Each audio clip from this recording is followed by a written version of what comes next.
For some time now, my people, I don't have stew in my house, so I decided to make this delicious yummy Nigeria patty stew. Now be waiting at the see for you.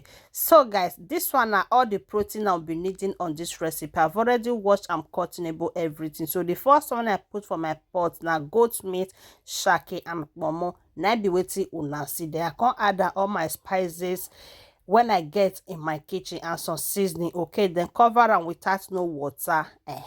Then after that one, I go come dey put the remaining protein when I go dey use for this recipe of today. So this one now na my body cow, sorry guys, turkey neck and runabout, which is ring. Then I can add my snake.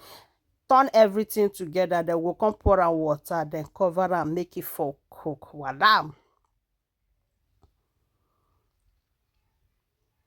So at this point now, my people, the meat has already done like 70%. Okay, so now we'll come start to the make our stew. So this one are the pot when I go to use. I can add my oil, then add my onions. Then we'll come put on our blended pepper. Okay, this one are just onions, pepper and red bell pepper and all that. Now be waiting una see. Then I can add my tomatoes paste.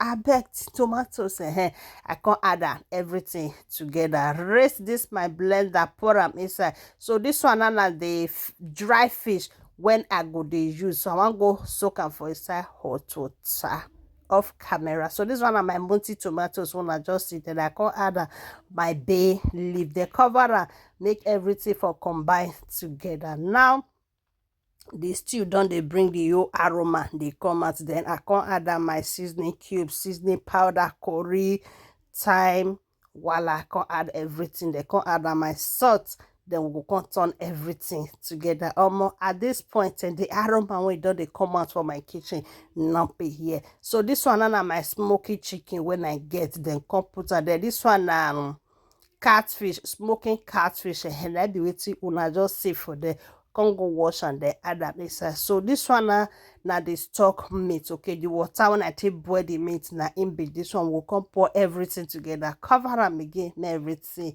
for combine together, make them for come to an agreement. So this one are my microfish that I will be needing on this recipe. Then all this one are the protein when we cook earlier. Now be this one. So the goat meat when they say I don't already put it inside my hair fryer. Make that one for dry for one corner, you understand. Then we say cover them again.